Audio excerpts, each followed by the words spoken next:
Welcome to another episode of the BCRC live show. I'm your host, Dan Ray, and I'm joined today by our president, Paul Tiefensee from the BC Resource Coalition.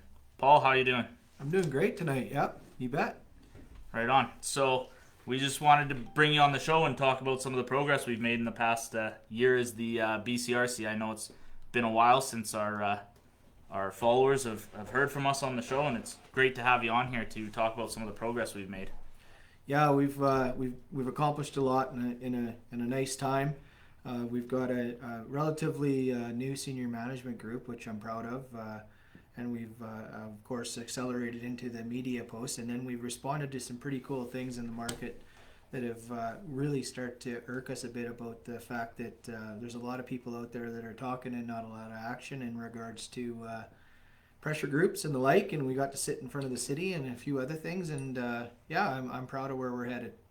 Absolutely. Why don't you start off by, I know you've been on the show before, prior to becoming president. Why don't you give us a bit of background on yourself and what you do outside the BCRC?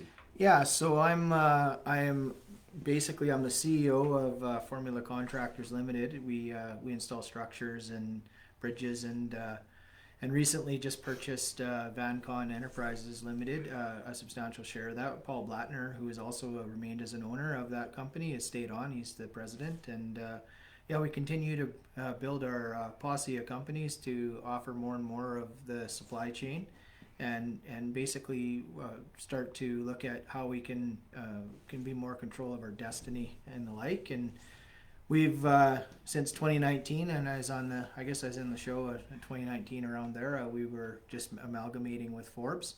Since then, we've added several other companies to our portfolio of work, and we were about 36 million in sales when I started then, and we're gonna hit 100 probably within the next 12 months to 18 months. So we've grown substantially. That's great news. It's always good to be part of a business that's growing, I'm sure. Yeah, and that's why I like to be a part of the BCRC. I mean, this has been a fantastic experience. We started slow, built strong, and now we're starting to get some more traction again. And I think our involvement in the province has definitely become more and more relevant. And we intend to continue to go in that way, and hope we'll speak some more about that later tonight. For sure. Before we keep going, I just want to remind everyone that is watching, we are live, so if you have any questions for Paul or questions about the BCRC, feel free to leave them in the comment box, and we will answer them the best we can. So speaking to that, I know you mentioned that we had been in front of the Prince George City Council a few weeks ago here. Maybe you can speak to that a little bit, what that was about and why we did that. Yeah, so as we all know, membership, hopefully, and we're starting to get our word out more and more, as we're in the business of supporting the industry. And what we do is we focus on trying to find some examples of where we feel the industry is getting pressure. And in this particular circumstance, we were watching any projects in Prince George that were trying to come into the town or the region. We're getting substantial pressure with regards to NIMBYs and the like, and without real any action or facts, more like just noise. And so what we saw was they wanted to add another layer of legislation where they have several, if there's projects, several of them in an area, then the environmental board or their environmental assessment posse of people that they put together would start to have a last say in the cumulative effects and things like that. Well, we already have that in the EA process and OGC and several others. And what we were concerned about is we don't need any more layers. And in fact, it was kind of an insult as far as I saw, was because we just getting through the blueberry effect, and how that is going to have First Nation participation. Way to go finally on EA, and a measurable way of doing that, and now they're negotiating on how to fit that so that the First Nations have in their territories the last right of comment and approval. So what we saw was these pressure groups were befriending First Nations to the point where they thought they could take one more step above them and put themselves as the last say. And really, they don't want to build anything, and First Nations want to build things, as far as I'm concerned, safe, like us, culturally responsible, and sustainable, and good for the environment. So like a pathway to net zero kind of. And so what we thought was, that let's leave that alone. And they've been fighting for a long time to get to this spot. Why would we want to do that? So we sat in front of the city and told them the story, and they supported it. And it actually, I think, influenced them, because we thought that, for instance, a project in particular was going to have problems and maybe not get through, and be a definite no, got to a tie vote, and now they're working on getting an opportunity to present their case. And that's just one of three, or one of four now in the province, or especially in Prince George area, that are going to have the benefit of hopefully what we've managed to backstop. Right, for sure. It's unique for I think any level of government to see people not directly affiliated with a project to come forward and support it. It's very easy to get no's and a lot harder to get yeses, and I think that was very well received by City Council. Yeah, and in fact, Dan, I mean, you put a large, you and I were married for a week there, or 2 weeks, trying to put this thing together. And at the end of the day, to have the city say that they saw the BCRC as a partner, rather than pardon the expression, bitcher, then we ended up with a nice kudos there. And you know what? We do respect what the city's trying to do. They've got a tremendous amount of pressure in all ways, from all different aspects, all pillars of the society. And we were proud that 3 of the councillors that were on the city, I think it's 3 or was it 4, are also a part of the regional district. And as such, we're now able to maybe share a voice there as well. Yeah, so they did. They asked us to present to the regional district, and we have reached out to them, and I believe it's January 10th that we have a presentation the same presentation to regional district, and I think that's important to get that message out there that we're pro-industry. There's a lot of people that support the BCRC pro-industry, and that we want to see these projects given a fair opportunity and a fair process. Yeah, I mean, the fact that you can say anything without facts, and then get attention, and actually people actually follow it. Like, that just blows me away. You don't need to really have any fact, just an opinion. And what we're careful with at the BCRC is anything we say or publish or do has a tremendous amount of time and effort spent by people that are proven in the industry, have some, right from legal to environment to the like. We have a really deep bench and a lot of friends with other industries and coalitions that can help us to get our story right and make sure that it's factual and represents what we're trying to fight for. For sure. So you spoke to that, friends, and that's actually something that I don't think we've announced publicly. Yeah. But you did host a recent summit with a bunch of various industry groups. Yeah. Do you mind talking a little bit about that? Yeah, I'll share that. It's in the early stages, so the ones that are tuned in will be the first to hear it, and I'm proud that they're on, because this is a big move for us. We could sit in Prince George and kind of spend our time, wishing that we had more members and followers and more of a relevant voice, or we could go out and try and make partnerships. So what we decided to do was to try and form some MOUs with some other coalitions like Resource Works, Business Council of BC, British Columbia Road Builders, Major Project, First Nation Major Project there's several of them. As a matter of fact, we were in touch with 40 of them. And what we did is, with Resource Works, Stuart Meyer, we got together and we decided, you know what, we're going to have an invite sent out, and we're going to invite them to a call. And we're going to talk about what we can do as a group rather than silos. And our concern is that we're very regionalized as far as Prince George, which is fantastic. We're proud of where we come from. There's a lot of industry that's built out of Prince George, and we got a really nice city and landscape and close to services and the like, that we think we can be really, really strategic in how our resources are developed within British Columbia. But we also have a large province, and we need to have a common voice. So what we thought was we would have a group call to talk about what things in society or that we like and what things we don't. And in fact, what we also focused on it was, just to hear about what their coalition was like, to make sure we were in swim lanes, not overlapping and wasting a whole bunch of resources to try and talk over each other. So we had our quick call. It was 2.5 hours, which was very nice. It was a long call.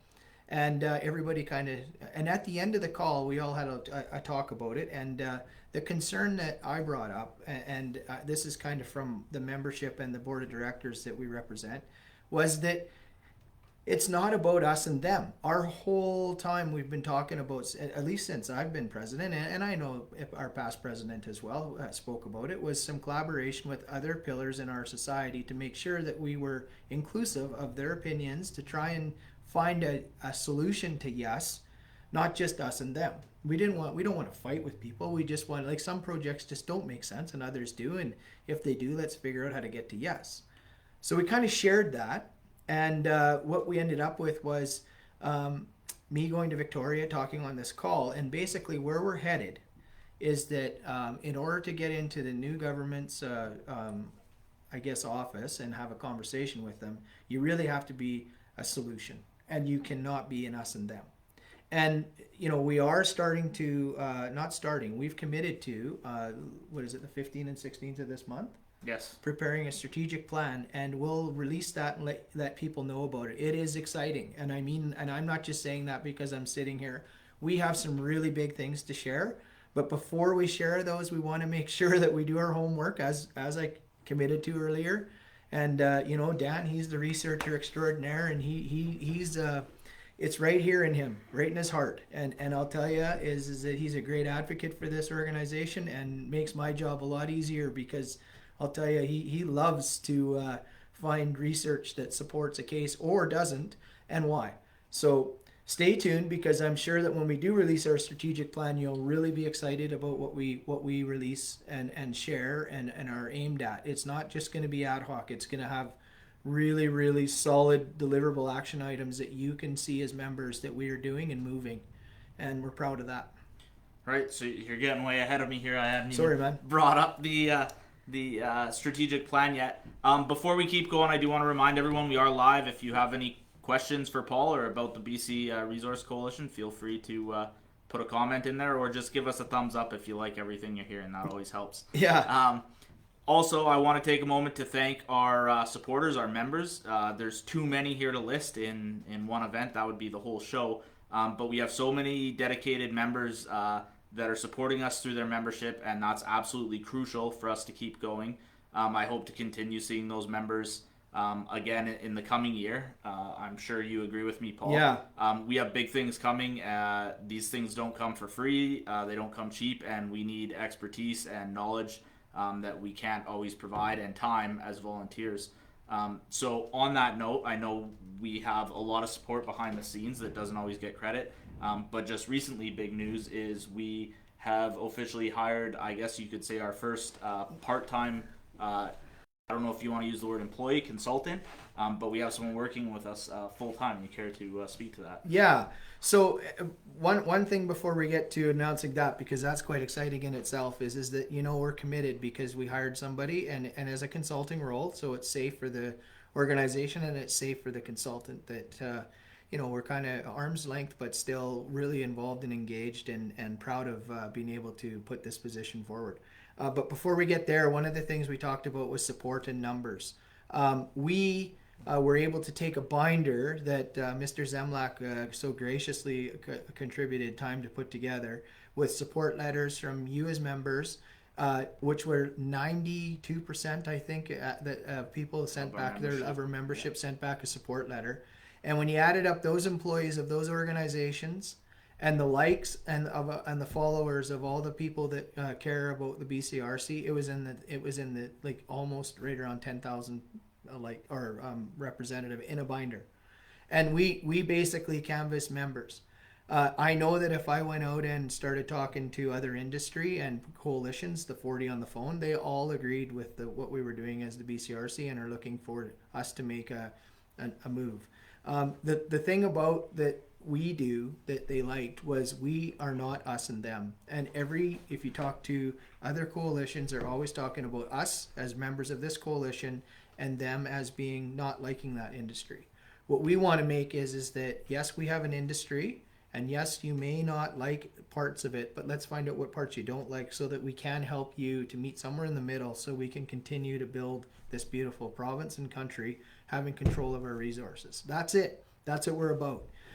So the new guy, after all that, because you want to kind of have a hanger, it's all media, is his name is Perry Cook.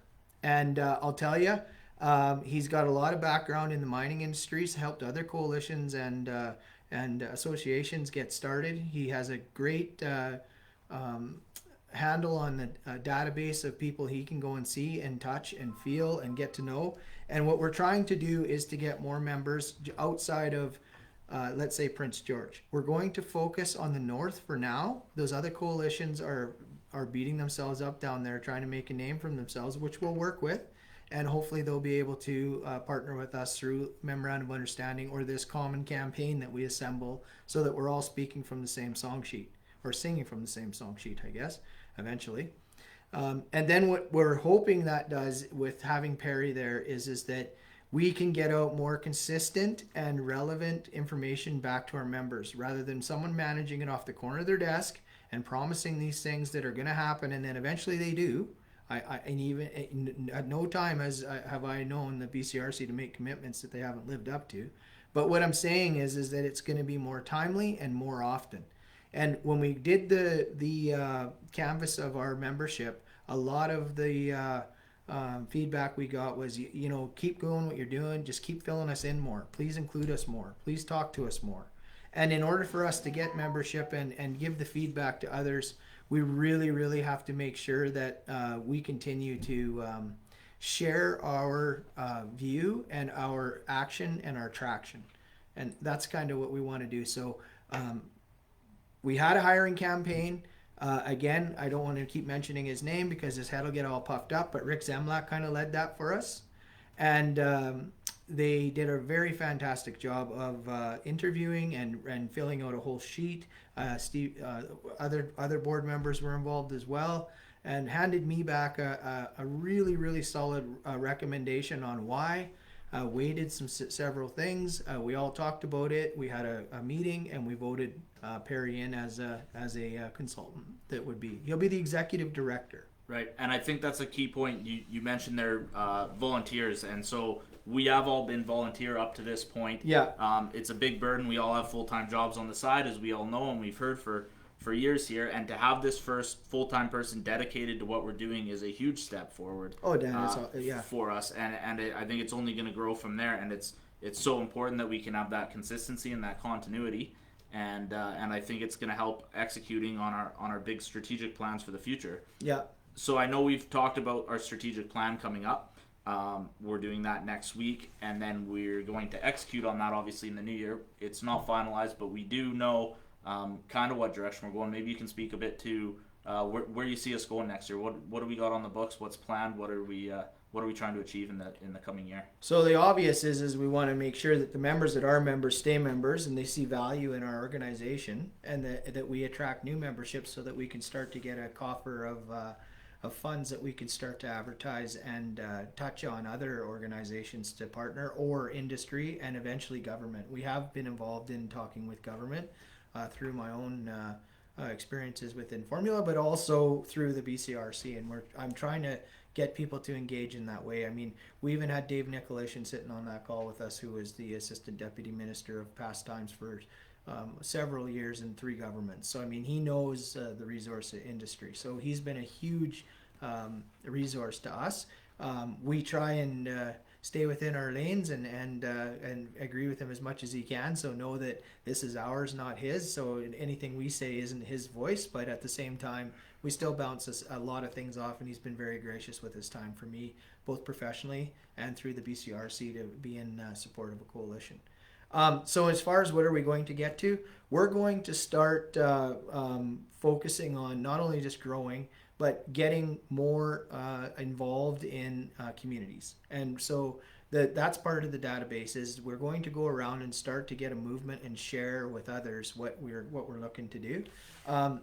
And without getting too far into the strategic plan, but what we are trying, I guess, I don't know, is it okay if I kind of talk a little bit about detail? For sure. Okay, so our goal is that in order for me to get into the government and talk to anybody, and just like anybody else in the industry, they aren't being prejudiced. This is just the way that it is. Our government is very, very aggressive in 2 things, and those are First Nation UNDRIP and Truth and Reconciliation, and a pathway to net zero. They want a net zero carbon. footprint. So what we're looking at from our BCRC is how do we combine those two? And that's what I kind of said to everybody on the call. I said, in order for us to be relevant, if we aren't talking about how the government can find a solution within the industry to lead the government to economic reconciliation and a pathway to net zero, we might as well stop today. And BC is actually the perfect place for that because a lot of people don't realize we already have almost entirely renewable energy grid. Yep.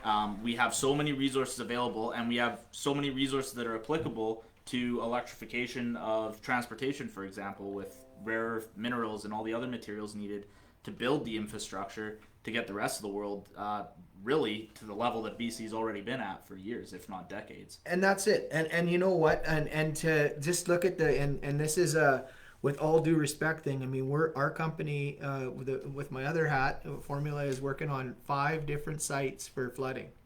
This is the most traumatic thing I've ever seen in my career, and I've seen Pine Pass wash out twice. The difference between this circumstance and CN Railway was all involved, the highways, people's personal property, infrastructure, all sorts of things were damaged back in those years, 2012 and 2014. Where I'm going with this is that if you look at what's going on right now, it's in heavily populated areas that mean a lot to our shipment and the production of hydrocarbons. So you look at these fuel restrictions for 30 liters a day and no more than 30 liters of fill, and also that no groceries. And you shut down the transportation of those things. Well, you imagine if we just shut no more hydrocarbons today. This would be apocalypse. Like, people wouldn't know what to do. They're crazy because they can't buy 16 carts of toilet paper right now and fill their 17 jerry cans up, right? And so what we see as and I'm not talking like this is some new thing. This is something that we need to show and share. Is that what we are doing is there's a lot of us as members and as our companies and membership that have contributed to actually contributing and building net zero or lower the carbon footprint of society. We've been involved in. Absolutely. We need more industry to solve the problems that everyone's saying industry causes. Yeah, that's where I'm going with this. It's the irony, and it's exciting because there's so many projects in BC. We already hold ourselves to such a high standard. Yeah. And there's so many projects in BC that'll help not just us, but the world get there. Yeah. And it's exciting, and we need to get that message out there and start getting projects built, because if we're not building projects, we're not going anywhere. Exactly. So take a look at a few things that are happening right now. Like in this town, I kind of talked to the CKPG, and I thought, you know what? Let's just make this thing really relevant to that. The biofuel that's being created, the hydrogen added to trucks so that they can stretch their hydrocarbon fuels. The biofuel additive that you can be from both wood and from fuel. So those are all parts of how we can use continually improving hydrocarbon usage to reduce the overall footprint of not just British Columbia, but the world. And shame on us if we don't take advantage of that. Because if we don't take advantage of that and we pass it on to another jurisdiction, let's call it China, they don't follow those same, and no offense to them, they don't follow the same pillars. The culture, the green, the environment, the regulation, the cumulative effects. It's not just China. It's other jurisdictions, even within Canada, but also close neighbors, allies, friends that don't hold the same standard that we have here in British Columbia. So if we say no, where does it go? It goes to them, and we should have if we're really environmentalists, and if we're really caring for the rest of the world in terms of how are we going to get to net zero, then we have to be a part of the solution. Like, we have to use hydrocarbons as sparingly as possible to bridge us to get there. I mean, look at Site C. I went into the airport the other day, and there's one person had 4 things plugged in there, and you ask them, and it's, how are you liking this current bush? It's pretty cool. You got all these, rare earth thing, and in the back of their backpack, it's like, say no to pipelines. It's like, holy crap! Like just no understanding of no pipeline, no fuel, no earth moving, no, you know what I mean? Like, it's just. It just blows me away. And no mining, no copper, no aluminum, no transmission lines, no galvanizing, no, like, honestly, it's sickening. It's such a disconnect, and I think we've talked about this before, but we're open. True environmentalists that really want to make a difference work with industry, and the people that work with industry can make huge differences. And if there's people out there watching this that consider themselves environmentalists or have environmental expertise and training and want to work with us to help ensure that there's a voice that's moving in the right direction, we're all open to that. Yeah, and I think what we do is our responsibility of members and of not just of the BCRC, but also of society, are that if we can contribute to get there through our companies and our families and our education that we can give and the services that we and the donations that we can do to get there, it should be a moral responsibility to get there.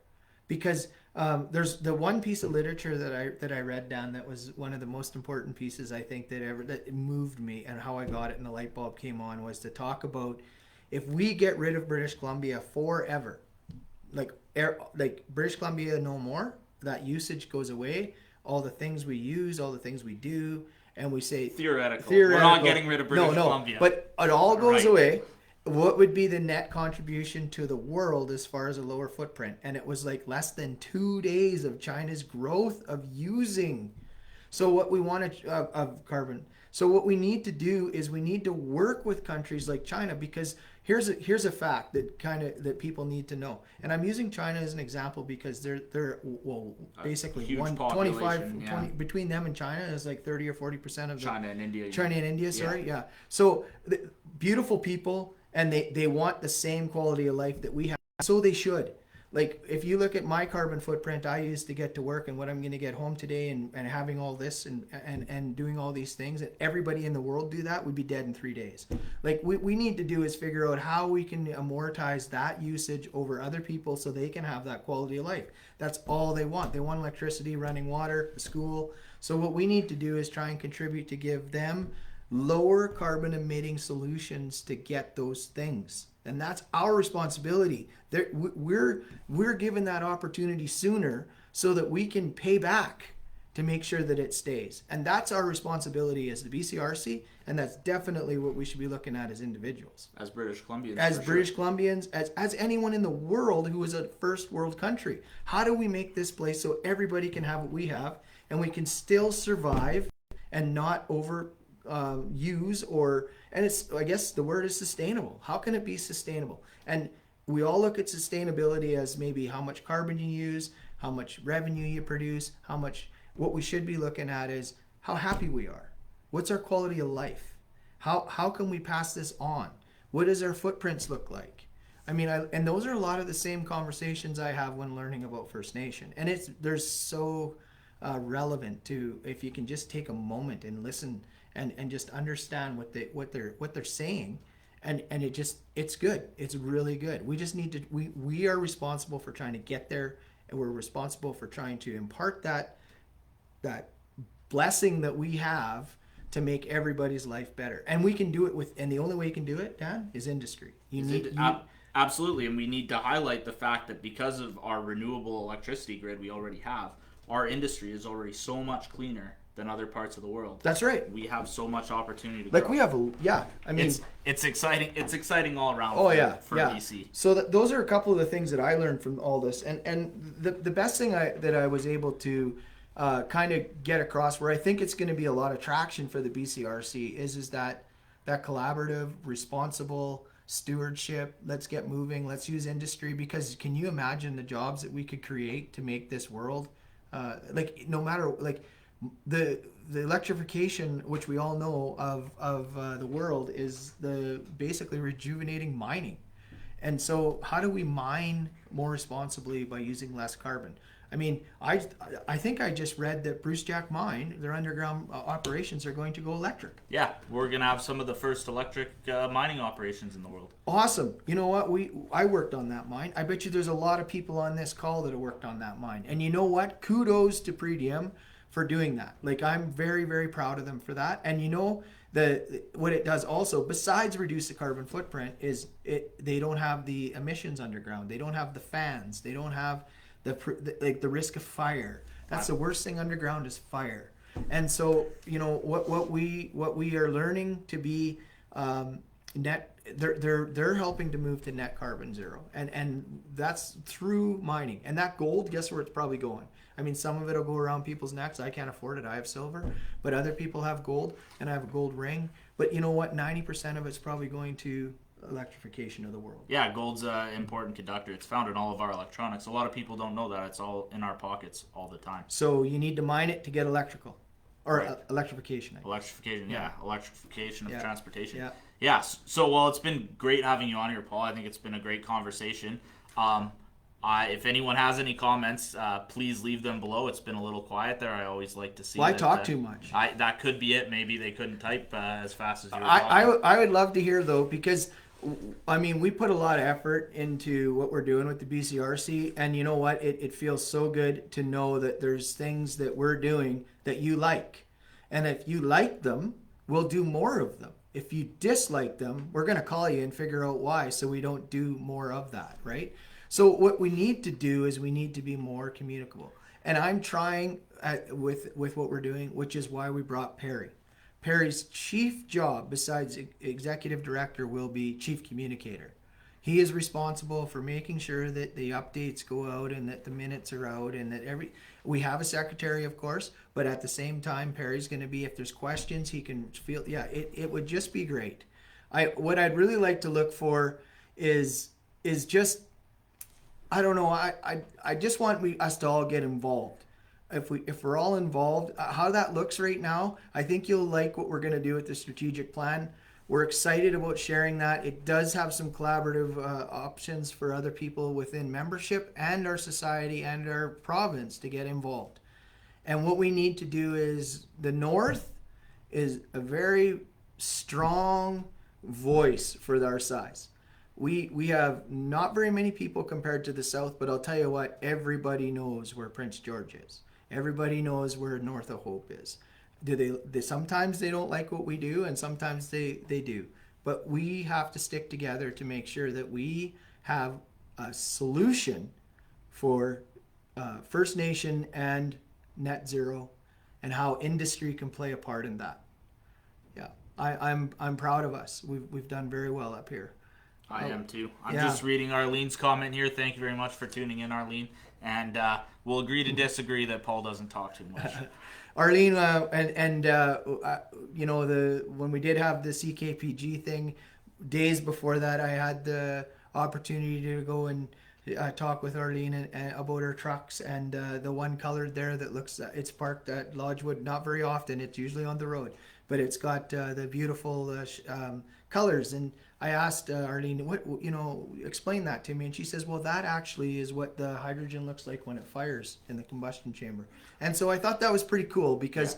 just for a bit of reference for viewers that don't know, Arlene's with Lodgewood. Lodgewood is using hydrogen to power their transportation trucks. It's cutting edge technology. They're the first of their kind, and they're using hydrogen from local industry to help decarbonize their trucking, and maybe we'll have to have Arlene on the show in the near future here to not maybe get in that. We'll definitely have to have Arlene on here in the near future to delve into that a little She's more. way better looking than me. That's pretty much any guess. That's pretty much anyone we have, yeah. Anyways, we will leave it at that. Thank you so much for everyone for tuning in, and we look forward to seeing you on the next live show. So stay tuned for announcements on that in the near future. Will there, just one second, will there be one before Christmas? At this point, I'm gonna not promise anything. So we should do that then. Okay. And not that I'm wearing a Christmas suit or anything, but we'll have posts on our social media, and sometimes that's cool, and people get a feeling in the back of their throat about how much they care about having time off and respecting the time of year to celebrate with their families. But please, for all of those you're watching, I wish upon you that you have a Merry Christmas, and that you're blessed with the season and have a healthy start to a new year. I'm pretty much done with 2021. I think a lot of us others are. Absolutely. Let's just kick the crap out of 2022 and start to get our lives back, and let's be the solution. Absolutely. Well, thank you very much for the BC Resource Coalition. I'm your host, Dan Ray, with guest President Paul Tiefensee, and we look forward to seeing you again soon. You bet. See ya.